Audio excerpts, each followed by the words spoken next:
வணக்கம். இந்திய நேரப்படி காலை 8:30 மணி செய்திகள். முதலில் ஜெம் தலைப்புச் செய்திகளை காணலாம். பார்வையற்றோருக்கான மகளிர் உலகக் கோப்பையை வென்ற இந்திய கிரிக்கெட் அணி வீரர்களை நேரில் அழைத்து வாழ்த்துக்களை தெரிவித்தார் பிரதமர். வீரர்கள் அனைவருக்கும் இனிப்புகள் வழங்கினார் பிரதமர் நரேந்திர மோடி. டிட்வாட் புயல் பாதிப்பை தவிர்க்க அனைத்து மாவட்ட ஆட்சியர்களுக்கும் தயார் நிலையில் இருக்க வேண்டும். முதலமைச்சர் மு.க.ஸ்டாலின் உத்தரவு. இலங்கையில் பெய்து வரும் கனமழையால் 40 பேர் உயிரிழப்பு. வீடுகள் சேதமடைந்ததால் பொதுமக்கள் தற்காலிக முகாம்களில் தஞ்சம். சென்னைக்கு 560 கிலோமீட்டர் தூரத்தில் நிலை கொண்டிருக்கும் டிட்வா புயல். ராமநாதபுரம் உள்பட டெல்டா மாவட்டங்களில் கனமழைக்கு வாய்ப்பு என வானிலை ஆய்வு மையம் தகவல். இனி விரிவான செய்திகளை காணலாம். பார்வையற்றோருக்கான மகளிர் உலகக்கோப்பையை வென்ற இந்திய கிரிக்கெட் அணி வீரர்களை நேரில் அழைத்து பிரதமர் மோடி இனிப்புகளை ஊட்டி வாழ்த்துக்களை தெரிவித்தார். பார்வையற்றோருக்கான மகளிர் கிரிக்கெட் உலகக்கோப்பை போட்டி முதன்முறையாக இலங்கையில் நடைபெற்றது. இந்த நிலையில் கொழும்பில் உள்ள இறுதிப் போட்டியில் இந்திய அணி நேபாள அணியை வீழ்த்தி உலகக்கோப்பையை வென்றது. இது தொடர்பாக பிரதமர் நரேந்திர மோடி இந்திய அணி வீரர்களை நேரில் அழைத்து இனிப்புகளை ஊட்டி வாழ்த்துக்களை தெரிவித்தார். இதைத் தொடர்ந்து அவர்களுடன் நின்று புகைப்படம் எடுத்துக் கொண்டார். இதையடுத்து வீரர்கள் பேட்டில் கையெழுத்திட்டு பிரதமரிடம் கொடுத்தனர். பின்னர் பிரதமர் மோடி அனைவரிடமும் கலந்து உரையாடினார். டிட்வா புயல் பாதிப்பை தவிர்க்க அனைத்து மாவட்ட ஆட்சியர்களும் தயார் நிலையில் இருக்க வேண்டும் என்று முதல்வர் மு.க.ஸ்டாலின் உத்தரவிட்டுள்ளார். சென்னை தலைமைச் செயலகத்தில் வானிலை நிலவரம் குறித்து முதல்வர் மு.க.ஸ்டாலின் தலைமையில் மாவட்ட ஆட்சியர்களுக்கான ஆய்வுக் கூட்டம் நடைபெற்றது. இந்த கூட்டத்தில் முதல்வர் பேசிய போது வருகின்ற 29, 30 ஆகிய 2 நாட்களிலும் பலத்த மழை பெய்யக்கூடும் என்று வானிலை ஆய்வு மையம் எச்சரித்துள்ளது. எனவே அனைத்து அரசு துறைகளும் ஒருங்கிணைந்து மக்களுக்கு பணியாற்ற வேண்டும். தொடர்ந்து பருவமழை முன்னெச்சரிக்கை நடவடிக்கைகளை மேற்கொள்ள அனைத்து மாவட்ட ஆட்சியர்களுக்கும் தயார் நிலையில் இருக்க வேண்டும் என்று உத்தரவிட்டார். இதில் துறை அமைச்சர் ராமச்சந்திரன், தலைமை செயலாளர் முருகானந்தம், வருவாய் நிர்வாக ஆணையர் சாய்குமார், காவல்துறை துணை தலைமை இயக்குனர் டேவிட்சன், தேவாசீர்வாதம் ஆகியோர் கலந்து கொண்டனர். இலங்கையில் பெய்து வரும் கனமழையால் ஏற்பட்ட வெள்ளம் மற்றும் நிலச்சரிவில் சிக்கி 40 பேர் உயிரிழந்தனர். இலங்கையில் வடகிழக்கு பருவமழை தீவிரமடைந்துள்ளதை அடுத்து பல்வேறு பகுதிகளில் கடந்த ஒரு வாரமாக கனமழை பெய்து வருகிறது. இதனால் இலங்கை முழுவதும் ஆறுகளின் நீர்மட்டம் உயர்ந்து குடியிருப்பு பகுதிகளை நோக்கி வெள்ளம் பெருக்கெடுத்து ஓடியது. இதையடுத்து நிலச்சரிவில் 400 வீடுகள் சேதமடைந்துள்ளன. இதனால் 1100க்கும் மேற்பட்ட குடும்பங்கள் தற்காலிக முகாம்களுக்கு மாற்றப்பட்டுள்ளனர். இதைத் தொடர்ந்து பாறைகள், மரங்கள் விழுந்ததால் தண்டவாளம் சேதமடைந்து சில பகுதிகளில் ரயில் போக்குவரத்து நிறுத்தப்பட்டுள்ளது. இதில் தேயிலை தோட்ட பகுதிகளான நுவரெலியா, பதுல்லா அதிகம் பாதிக்கப்பட்டுள்ளன. இலங்கை முழுவதும் 40 பேர் மழைக்கு பலியாகி உள்ளனர். மேலும் 14 பேர் மாயமாகி உள்ளனர். டிட்வா புயல் சென்னைக்கு அருகே 560 கிலோமீட்டர் தூரத்தில் தென்கிழக்கு திசையில் நிலை கொண்டுள்ளதை அடுத்து வருகின்ற 30ஆம் தேதி தென்மேற்கு வங்கக்கடல் பகுதியை அடையக்கூடும் என வானிலை ஆய்வு மையம் தெரிவித்துள்ளது. டிட்வா புயல் தற்போது சென்னைக்கு 560 கிலோமீட்டர் தூரத்தில் தென்கிழக்கு திசையில் நிலை கொண்டு இருக்கிறது. இது கடந்த 6 மணி நேரத்தில் மணிக்கு 10 கிலோமீட்டர் வேகத்தில் வடக்கு வடமேற்கு திசையில் நகர்ந்து வருகிறது. இது வருகின்ற 30ஆம் தேதி அதிகாலை வட தமிழகம், புதுச்சேரி மற்றும் அதனையொட்டிய தெற்கு ஆந்திர கடலோர பகுதிகளுக்கு அப்பால் உள்ள தென்மேற்கு வங்கக்கடல் பகுதியை அடையக்கூடும் என வானிலை ஆய்வு மையம் தெரிவித்துள்ளது. இதனால் இன்று புதுச்சேரி, காரைக்கால் பகுதிகளில் இடி மின்னலுடன் மிதமான மழையும், நாகப்பட்டினம், தஞ்சாவூர், திருவாரூர், புதுக்கோட்டை மாவட்டங்களில் சில இடங்களில் கனமுதல் மிக கனமழை பெய்ய வாய்ப்பு உள்ளது. ராமநாதபுரம், சிவகங்கை, திருச்சி, அரியலூர், மயிலாடுதுறை மாவட்டங்கள் மற்றும் காரைக்கால் பகுதிகளில் சில இடங்களில் கனமுதல் மிக கனமழை பெய்ய வாய்ப்பு உள்ளது. இதைத் தொடர்ந்து கனமழையின் காரணமாக ராமேஸ்வரத்தில் பள்ளிகளுக்கு விடுமுறை அறிவிக்கப்பட்டுள்ளது. இந்து சமய அறநிலைத்துறை அலுவலர்களுக்காக புதிதாக கட்டப்பட்ட குடியிருப்பு கட்டிடம் மற்றும் அன்னதான கூடத்தை முதலமைச்சர் மு.க.ஸ்டாலின் காணொலி காட்சி வாயிலாக திறந்து வைத்தார். மயிலாடுதுறை மாவட்டத்தில் புதிதாக கட்டப்பட்ட இந்து சமய அறநிலைத்துறை அலுவலர்களுக்கான குடியிருப்பு கட்டிடம், அன்னதான கூடம், விளையாட்டு மைதானம் ஆகியவை இந்து சமய அறநிலையத்துறை அலுவலகத்திற்கு சொந்தமான மூவலூர் மார்க்க சகாய சுவாமி கோவிலுக்கு அருகில் கட்டப்பட்டது. இதில் 29 லட்சம் ரூபாய் மதிப்பீட்டில் செயல் அலுவலர்களுக்கான புதிய குடியிருப்பு கட்டிடமும், 50 லட்சம் ரூபாய் மதிப்பீட்டில் அன்னதான கூடமும் கட்டப்பட்டது. இந்த கட்டிடத்தை தமிழக முதல்வர் ஸ்டாலின் காணொலி காட்சி வாயிலாக திறந்து வைத்தார். மயிலாடுதுறை சட்டமன்ற உறுப்பினர் ராஜகுமார் குத்துவிளக்கு ஏற்றி பயன்பாட்டிற்கு கொண்டு வந்தார். இதில் அறநிலையத்துறை உதவி ஆணையர் ரவிச்சந்திரன், செயல் அலுவலர் அன்பரசன், மாவட்ட அறங்காவலர் குழு தலைவர் சாமிநாதன், ஆய்வாளர் ஆரோக்கியமதன், முன்னாள் ஒன்றிய குழு தலைவர் மூர்த்தி ஆகியோர் கலந்து கொண்டனர். கோபிச்செட்டிப்பாளையத்தில் எதிர்க்கட்சி தலைவர் பழனிசாமி கலந்து கொள்ளும் பொதுக்கூட்டம் நடைபெறும் இடத்தை முன்னாள் அமைச்சர் கருப்பண்ணன் பார்வையிட்டார். ஈரோடு மாவட்டம் கோபிச்செட்டிப்பாளையத்தில் உள்ள நல்லகவுண்டன்பாளையத்தில் அதிமுக சார்பில் பொதுக்கூட்டம் நடைபெற உள்ளது. இந்த பொதுக்கூட்டத்தில் எடப்பாடி பழனிசாமி கலந்து கொண்டு பேச இருக்கிறார். அதை முன்னிட்டு பொதுக்கூட்டம் நடைபெறும் இடத்தை முன்னாள் அமைச்சர் கருப்பணன் பார்வையிட்டார். மேலும் அவர் அங்கிருந்த கட்சி நிர்வாகிகளுடன் கூட்டம் நடைபெறும் இடத்தில் அமைக்கப்பட வேண்டிய வசதிகள் குறித்து ஆலோசனை மேற்கொண்டார். அப்போது அங்கிருந்த செய்தியாளர்கள் செங்கோட்டையன் தாவேக்காவில் இணைந்தது குறித்து கேள்வி எழுப்பினர். ஆனால் அவர் அதற்கு பதில் எதுவும் கூறாமல் அமைதியாக அங்கிருந்து புறப்பட்டு சென்றார். பாரதிய ஜனதா கட்சியை பார்த்து தமிழ்நாட்டில் இருக்கக்கூடிய ஒட்டுமொத்தமான எதிர்க்கட்சிகள் பயந்து கொண்டுள்ளதாக பெரம்பலூரில் நடைபெற்ற பாரதிய ஜனதா கட்சி ஆலோசனை கூட்டத்தில் பாஜக மூத்த தலைவர் பொன் ராதாகிருஷ்ணன் தெரிவித்துள்ளார். பெரம்பலூரில் உள்ள தனியார் கூட்டரங்கில் பாரதிய ஜனதா கட்சியின் சார்பில் சிறப்பு வாக்காளர் திருத்தம் தொடர்பான ஆலோசனை கூட்டம் பாஜக மாவட்ட தலைவர் முத்தமிழ் செல்வன் தலைமையில் நடைபெற்றது. கூட்டத்தில் பாஜக மூத்த தலைவர் பொன் ராதாகிருஷ்ணன் சிறப்பு விருந்தினராக கலந்து கொண்டு ஆலோசனைகளை வழங்கினார். கூட்டத்தை தொடர்ந்து பாரதிய ஜனதா கட்சியின் மூத்த தலைவர் பொன் ராதாகிருஷ்ணன் செய்தியாளர்களை சந்தித்து பேசினார்.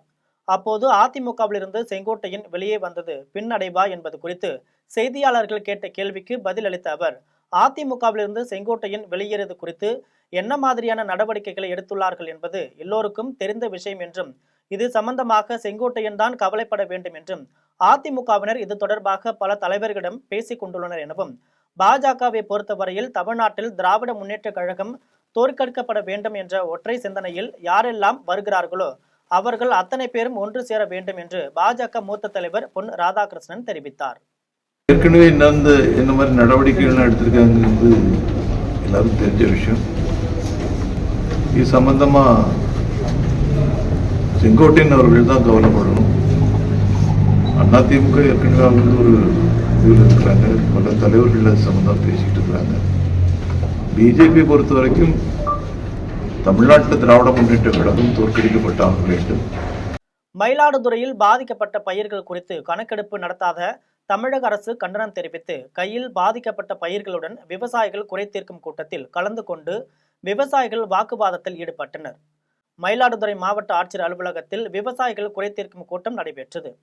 கூட்டத்தில் வேளாண் துறை, பொதுப்பணித்துறை மற்றும் பல்வேறு துறை உயர் அதிகாரிகள் பங்கேற்றனர். கனமழையால் பாதிக்கப்பட்ட சம்பா நாற்றுகளை கையில் ஏந்தியபடி வந்த விவசாயிகள் அதிகாரிகளிடம் தங்கள் குறைகளை தெரிவித்தனர். தொடர்ந்து கனமழை பெய்து வருவதால் சம்பா பயிர்கள் பாதிக்கப்பட்டுள்ளது என்றும், இது குறித்ததான கணக்கெடுப்பை வேளாண் துறை அதிகாரிகள் உரிய முறையில் நடத்தவில்லை என்றும் அதிகாரிகளுடன் வாக்குவாதத்தில் ஈடுபட்டனர். கடந்த மாதம் பெய்த மழையால் பாதிக்கப்பட்ட பயிர்களுக்கு உடனடியாக நிவாரணம் வழங்க தமிழக அரசு அறிவித்துள்ளது என்றும், அதற்காக மயிலாடுதுறை மாவட்டத்திற்கு மட்டும் 63 கோடி ரூபாய் தமிழக அரசு ஒதுக்கீடு செய்துள்ளதாக வேளாண் துறை அமைச்சர் பன்னீர்செல்வம் அறிவித்திருந்தார் என்றும், ஆனால் பாதிக்கப்பட்ட விவசாயிகளுக்கு இதுவரை அந்த பணம் வழங்கப்படவில்லை என்றும் அவர்கள் தெரிவித்தனர். இதனால் தொலைக்காட்சிகளில் அமைச்சர் சொன்ன செய்தியில் வரும் அமைச்சர் புகைப்படத்தை கையில் ஏந்தி நிவாரணம் குறித்து விவசாயிகள் கேள்வி எழுப்பினார்கள். மேலும் அவர்கள் ஆறுகள், வாய்க்கால்களை தூர்வார தர வேண்டும் என்றும் கோரிக்கை வைத்தனர். மயிலாடுதுறை மாவட்ட கடைமடை பகுதியாளர்களால மேற்கே இருந்து வர தண்ணி எல்லாம் எங்க கடைமடையில வந்து பாயுது. இதனால எல்லா ஏரியாவும் முழுகி போச்சு. இது வரைக்கும் அதிகாரி வந்து கணக்கெடுத்தாங்கிறாங்க. ஆனா ஒரு தோராயமா தான் கணக்கெடுத்துருக்காங்க, தவிர போய் வயலை போய் கீழே இறங்கி கணக்கு எடுக்கல. அது முழுமையா கணக்கெடுத்து விவசாயிகளுக்கு இந்த ஆண்டுனாலும் இழப்பீடு தொகை உடனே வாங்கி அரசுகிட்ட பரிந்துரை செய்து இந்த மாதிரியுமே அரசு மூலியமா எங்களுக்கு விவசாயிகள் கிடைக்கணும்னு. குற்றாலம் அருவிகளில் 6 நாட்களுக்கு பிறகு சுற்றுலா பயணிகள் மற்றும் ஐயப்ப பக்தர்கள் குளிக்க அனுமதி வழங்கப்பட்டது. தென்காசி மாவட்டத்தில் கடந்த வாரம் மேற்கு தொடர்ச்சி மலை மற்றும் நகர்ப்புறங்களிலும் இடைவிடாது கனமழை கொட்டி தீர்த்தது. இதனால் பேரருவி, ஐந்தருவி ஆகிய அருவிகளில் வெள்ளப்பெருக்கு அதிக அளவில் ஏற்பட்டது. இதனால் சுற்றுலா பயணிகள் பாதுகாப்பு கருதி குளிப்பதற்கு தடை விதிக்கப்பட்டது. இந்நிலையில் நேற்று முன்தினமும் மழையின் அளவு குறைந்ததால் அருவிகளுக்கு வரும் நீரின் வரத்து குறைந்தது. இதனால் மீண்டும் பேரருவி மற்றும் ஐந்தருவி ஆகிய அருவிகளில் சுற்றுலா பயணிகள் மற்றும் ஐயப்ப பக்தர்கள் குளிப்பதற்கு அனுமதி வழங்கப்பட்டது. செங்கோட்டையன் தாவேக்காவில் இணைந்தது குறித்த கேள்விக்கு நோ கமெண்ட்ஸ் என்று பிரபல நடிகர் ரஜினிகாந்த் தெரிவித்துள்ளார். கோவாவில் நடைபெறும் சர்வதேச திரைப்பட விழாவில் நடிகர் ரஜினிகாந்துக்கு வாழ்நாள் சாதனையாளர் விருது அறிவிக்கப்பட்டது. இது தொடர்பாக அவர் தனது குடும்பத்துடன் சென்னை விமான நிலையத்திலிருந்து புறப்பட்டு சென்றார். அப்போது அவர் செய்தியாளர்களிடம் பேசிய போது, ஜெயிலர் 2 படப்பிடிப்பு நன்றாக போய் கொண்டிருக்கிறது, இன்னும் சிறிது நாட்கள் மட்டும்தான் படப்பிடிப்பு உள்ளது என்றார். இதையடுத்து செங்கோட்டையன் தாவேக்காவில் இணைந்தது குறித்த கேள்விக்கு நோ கமெண்ட்ஸ் என தெரிவித்தார். 50 ஆண்டுகள் ஆகுது, எவ்வளவு ஹீரோஸ் வந்திருக்காங்க, போயிருக்காங்க. ஆனா இந்த மாதிரி சூப்பர் ஸ்டார் பட்ட உங்களுக்கே கொடுக்கப்பட்ட தக்க வச்சிருக்கீங்க. எப்படி செலிப்ரேட் பண்றீங்க? துணை முதல்வருக்கு பிறந்த நாள் துணை முதல்வருக்கு நீங்க பிறந்த நாள் சார். சார், செங்கோட்டையன் விஜய் கட்சியில போய் இணைஞ்சிருக்காரு. இது குறித்து உங்க கருத்து சார்? ஓகே, நன்றி சார். கள்ளக்குறிச்சியில் உள்ள அர்த்தநாரீஸ்வரர் கோவிலில் நடைபெற்ற மகா கும்பாபிஷேக விழா ஏராளமான பக்தர்கள் சாமி தரிசனம் செய்தனர். கள்ளக்குறிச்சி மாவட்டம் ரிஷிவந்தியம் உள்ள அர்த்தநாரீஸ்வரர் கோவிலில் மகா கும்பாபிஷேக விழா நடைபெற்றது. இதில் யாகசாலையில் இருந்து செண்டை மேளங்கள் முழங்க புனித நீர் ஊர்வலமாக கொண்டு வரப்பட்டு ராஜகோபுரம் மீது புனித நீர் ஊற்றி பக்தி கோஷங்களுடன் மகா கும்பாபிஷேக விழா நடைபெற்றது. இந்த கும்பாபிஷேக விழாவில் ஏராளமான பக்தர்கள் கலந்து கொண்டு சாமி தரிசனம் செய்தனர். இதைத் தொடர்ந்து காவல்துறை துணை கண்காணிப்பாளர் பார்த்திபன் தலைமையில் காவலர்கள் பாதுகாப்பு பணியில் ஈடுபட்டனர். புதுக்கோட்டை மீன் சந்தையில் உணவு பாதுகாப்புத்துறை அதிகாரிகள் ஆய்வு செய்து கெட்டுப்போன 350 கிலோ மீன்களை அழித்தனர். புதுக்கோட்டை மீன் சந்தையில் உணவு பாதுகாப்புத்துறை அலுவலர் ரங்கசாமி தலைமையில் மீன்வளத்துறை ஆய்வாளர் கவிதா, நகர் நல அலுவலர் பாஸ்கரன் உள்ளிட்ட அதிகாரிகள் அதிரடி சோதனை மேற்கொண்டனர். அப்போது மீன் சந்தையில் கெட்டுப்போன 350 கிலோ மீன்களை பறிமுதல் செய்து பினாயில் ஊற்றி அழித்தனர். இதனைத் தொடர்ந்து கெட்டுப்போன மீன்களை விற்பனை செய்த 2 கடைகளுக்கும் தலா ரூபாய் 3000 வீதம் 6000 அபராதம் விதித்தனர். இதுபோன்று டிவிஎஸ் கார்னர் பகுதியிலும் உள்ள மீன் கடைகளை ஆய்வு மேற்கொண்ட அதிகாரிகள் கெட்டுப்போன மீன்களை பறிமுதல் செய்து அழித்தனர். மேலும் கெட்டுப்போன மீன்களை விற்பனை செய்யக்கூடாது என்றும், மீறி விற்பனை செய்தால் கடையின் உரிமம் ரத்து செய்யப்படும் எனவும் உணவு பாதுகாப்புத்துறை அதிகாரிகள் எச்சரிக்கை விடுத்தனர். ஒட்டப்பிடாரம் தொகுதிக்கு உட்பட்ட KVK சாமி நகர் பகுதியில் மழை நீர் தேங்கியுள்ள பகுதிகளை அதிகாரிகள் பார்வையிட்டு சாலை வசதி, குடிநீர் வசதி ஏற்படுத்தி தர வேண்டும் என அப்பகுதி மக்கள் கோரிக்கை விடுத்துள்ளனர். தூத்துக்குடி மாவட்டம் ஒட்டப்பிடாரம் சட்டமன்ற தொகுதிக்கு உட்பட்ட KVK சாமி நகர் பகுதியில் கடந்த 3 நாட்களுக்கு முன்பு பெய்த கனமழையின் தாக்கம் காரணமாக பல இடங்களிலும் மழைநீர் அதிக அளவில் தேங்கியுள்ளது. இந்த நிலையில் இது தொடர்பாக அப்பகுதியில் குடியிருக்கும் மக்கள் செய்தியாளர்களை சந்தித்து பேசினர். அப்போது மழைக்காலம் வந்தால் பேரிடர் சவால்களை ஒவ்வொரு ஆண்டும் சந்திக்க வேண்டிய சூழல் உருவாகிறது எனவும், சிறிய குழந்தைகளையும் முதியவர்களையும் வைத்துக்கொண்டு நாங்கள் மிகவும் அவதிப்படுகிறோம் என்றும், ஆம்புலன்ஸ் கூட எங்கள் பகுதிக்கு நுழைய முடியாத நிலை ஏற்பட்டுள்ளது எனவும், நாங்கள் வேலைக்கு செல்ல முடியாமலும் குழந்தைகளை பள்ளிக்கு அனுப்ப வைக்க முடியாமலும் தவிக்கிறோம் என்றும், சில குடும்பங்களில் உள்ளவர்களுக்கு காய்ச்சல் ஏற்பட்டுள்ளது என்றும் பொதுமக்கள் தெரிவித்தனர். மேலும் இதுவரை எந்த அதிகாரிகளும் தங்கள் பகுதிக்கு வந்து பார்க்கவில்லை எனவும், முதலில் சாலை வசதியும் குடிநீர் வசதியும் ஏற்படுத்தி தர வேண்டும் எனவும் KVK சாமிநகர் பகுதி மக்கள் கோரிக்கை விடுத்துள்ளனர். மக்கள் ரொம்ப காய்கறி வாங்குறதுக்கு எல்லாமே மார்க்கெட்டுக்கு போகிறதுக்கு நிலைமை கூட சுத்தமாக இல்லை. அதனால வெளியேறி போகிற நிலைமைக்கு நிற்குதோம். என் பேர் அபிநயா. இங்கே தான் 10 வருஷமாக இருக்கேன். ஒரு சின்ன மழைக்குனாலும் ரொம்ப தண்ணி தேங்கிடுது. நான் MBA பண்ணிக்கிட்டு இருக்கேன். காலேஜுக்கும் போக முடியல, சின்ன பசங்க ஸ்கூலுக்கும் போக முடியலை. நாங்கள் அன்னையிலேருந்து வீட்டில் தான் இருக்கோம். இதால் எங்கள் படிப்பு, வேலை எல்லாமே கொஞ்சம் பாதிக்கப்படுது. தாம்பரத்தில் மனிதநேய மக்கள் கட்சி சார்பில் நடைபெற்ற செயற்குழு கூட்டத்தில் இந்திய அரசியலமைப்பு சட்டத்தை பாதுகாப்போம் என மனிதநேய மக்கள் கட்சியினர் உறுதிமொழி ஏற்றனர். தாம்பரத்தில் மனிதநேய மக்கள் கட்சியின் செங்கல்பட்டு வடக்கு மாவட்டம் சார்பில் செயற்குழு கூட்டம் நடைபெற்றது. கூட்டத்தில் சிறப்பு அழைப்பாளராக மனிதநேய மக்கள் கட்சியின் மாநில துணை பொதுச் செயலாளர் தாம்பரம் M. யாகூப் தலைமை கொண்டு சிறப்புரையாற்றினார். கூட்டத்தில் மனிதநேய மக்கள் கட்சி மாநில அமைப்பு செயலாளர் பழனி பாருக் உள்ளிட்ட நிர்வாகிகள் பலர் கலந்து கொண்டனர். கூட்டத்தில் இந்திய அரசு சட்ட அமைப்பு தினத்தையொட்டி அரசமைப்பு சட்டத்தின் மாண்புகளை பாதுகாக்க உறுதி எடுப்போம் என உறுதிமொழி ஏற்றனர். அதன் பின்னர் பாபர் மசூதி இடிக்கப்பட்டதை பயங்கரவாத எதிர்ப்பு நாளில் கருப்பு கொடி ஏந்தி போராடுவது ஜனநாயக உயிர் மாய்த்தலுக்கு வழிவகுக்கும், சிறப்பு வாக்காளர் பட்டியல் சீராய்வு பணியை கைவிட வேண்டும் என்பன உள்ளிட்ட பல்வேறு தீர்மானங்கள் நிறைவேற்றப்பட்டது. துணை முதலமைச்சர் உதயநிதியின் 47வது பிறந்த நாளை முன்னிட்டு தமிழகத்தில் நடைபெற்ற நிகழ்ச்சிகளை தொகுப்புகளாக காணலாம். உத்திரமேரூரில் துணை முதல்வர் உதயநிதி பிறந்த நாளை முன்னிட்டு திமுகவினரால் நலத்திட்ட உதவிகள் வழங்கப்பட்டது. காஞ்சிபுரம் உத்திரமேரூர் ஒன்றிய திமுக சார்பில் தமிழக துணை முதல்வர் உதயநிதி பிறந்தநாள் கொண்டாடப்பட்டது. அதை முன்னிட்டு தெற்கு மாவட்ட செயலாளர் சுந்தர் மெகா சைஸ் கேக் வெட்டி ஏழை எளிய மக்களுக்கு அன்னதானம் வழங்கினார். இந்த நிகழ்ச்சியில் விளையாட்டு வீரர்களுக்கு 5 லட்சம் ரூபாய் மதிப்பிலான விளையாட்டு உபகரணங்களை சட்டமன்ற உறுப்பினர் சுந்தர் வழங்கினார். இதில் பெருநகர் ஊராட்சி மன்ற தலைவர் மங்கள கௌரி வடிவேலு, நகர கழக இளைஞரணி அமைப்பாளர் அன்பு ராஜா, சிறுபான்மையினர் நல உரிமை பிரிவு மாவட்ட துணை அமைப்பாளர் தாமஸ் ஆகியோர் கலந்து கொண்டனர். சேலத்தில் பள்ளி மாணவர்களுக்கு நோட்டு புத்தகம் மற்றும் இனிப்புகள் வழங்கி துணை முதல்வர் பிறந்தநாள் திமுகவினரால் கொண்டாடப்பட்டது. சேலம் மாவட்டத்தில் உள்ள உளப்பாடி ஊராட்சி ஒன்றிய நடுநிலைப் பள்ளியில் திமுக தெற்கு ஒன்றிய செயலாளர் அன்பு தங்கமருதுமுத்து தலைமையில் துணை முதலமைச்சர் உதயநிதி பிறந்தநாள் கொண்டாடப்பட்டது. அதை முன்னிட்டு பள்ளி மாணவ மாணவிகளுக்கு நோட்டு புத்தகம் மற்றும் இனிப்புகள் வழங்கப்பட்டது.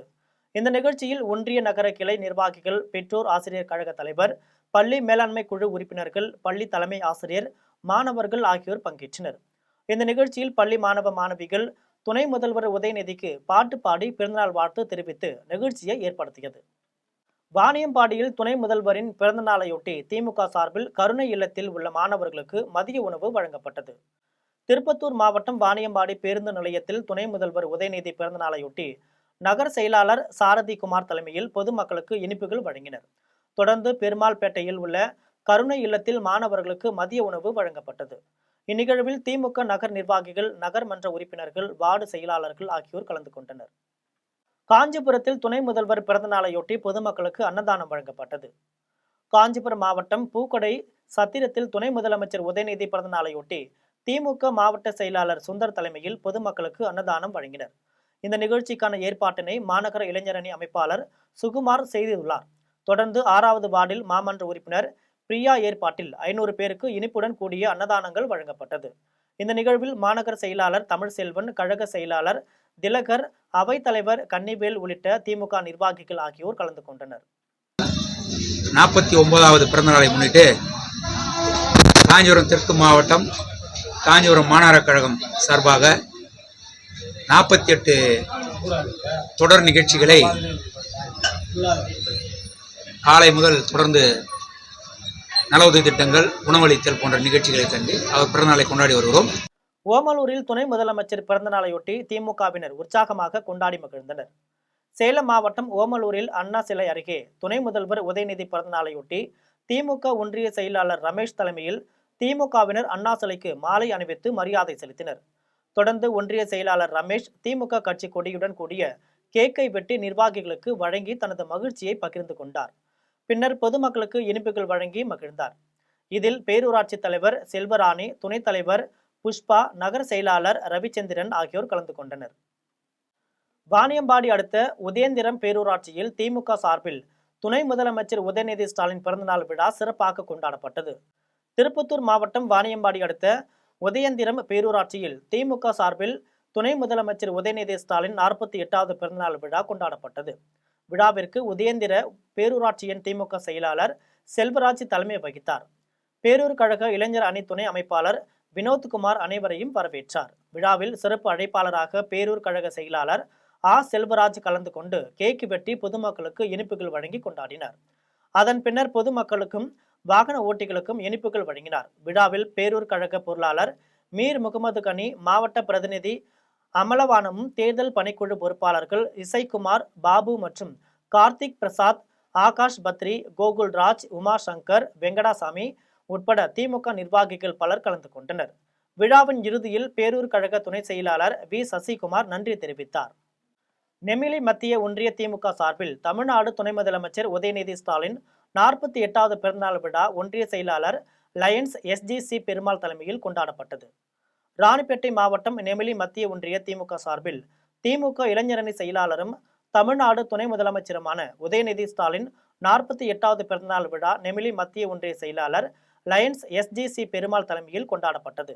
சைனாபுரம் புதுக்காண்டிகையில் ஒன்றிய செயலாளர் SGC பெருமாள் தலைமையில் திமுகவினர் ஊர்வலமாக சென்று அறிஞர் அண்ணா மற்றும் பெரியார் திருவுருவ சிலைக்கு மாலை அணிவித்து மரியாதை செய்தனர். அதைத் தொடர்ந்து புதுக்கண்டிகை பேருந்து நிறுத்தம் அருகே கேக் வெட்டி பொதுமக்களுக்கு இனிப்புகள் மற்றும் பிரியாணி வழங்கினர். அதனைத் தொடர்ந்து மாவட்ட ஊராட்சி குழு உறுப்பினர் சுந்தரமால் பெருமாள் அரசு பள்ளி மாணவர்களுக்கு நோட்டு புத்தகம், பேனா மற்றும் இனிப்புகளை வழங்கினார். இதில் நிர்வாகிகள் சே நரசிம்மன், தமின் அன்சாரி, சீனிவாசன் உட்பட முக்கிய நிர்வாகிகள் ஏராளமானோர் கலந்து கொண்டனர். மீண்டும் ஜெம் தலைப்புச் செய்திகள். பார்வையற்றோருக்கான மகளிர் உலகக்கோப்பையை வென்ற இந்திய கிரிக்கெட் அணி வீரர்களை நேரில் அழைத்து வாழ்த்துக்களை தெரிவித்தார் பிரதமர். வீரர்கள் அனைவருக்கும் இனிப்புகள் வழங்கினார் பிரதமர் நரேந்திர மோடி. டிட்வாட் புயல் பாதிப்பை தவிர்க்க அனைத்து மாவட்ட ஆட்சியர்களுக்கும் தயார் நிலையில் இருக்க வேண்டும். முதலமைச்சர் மு.க. ஸ்டாலின் உத்தரவு. இலங்கையில் பெய்து வரும் கனமழையால் 40 பேர் உயிரிழப்பு. வீடுகள் சேதமடைந்ததால் பொதுமக்கள் தற்காலிக முகாம்களில் தஞ்சம். சென்னைக்கு 560 கிலோமீட்டர் தூரத்தில் நிலை கொண்டிருக்கும் டிட்வா புயல். ராமநாதபுரம் உள்பட டெல்டா மாவட்டங்களில் கனமழைக்கு வாய்ப்பு என வானிலை ஆய்வு மையம் தகவல். இத்துடன் ஜெம் செய்திகள் நிறைவடைகின்றன. மீண்டும் ஜெம் செய்திகள் மதியம் 1:30 மணிக்கு. உடனுக்குடன் செய்திகளை காண GemLive.tv என்ற இணையதளத்தில் இணைந்திருங்கள். நன்றி, வணக்கம்.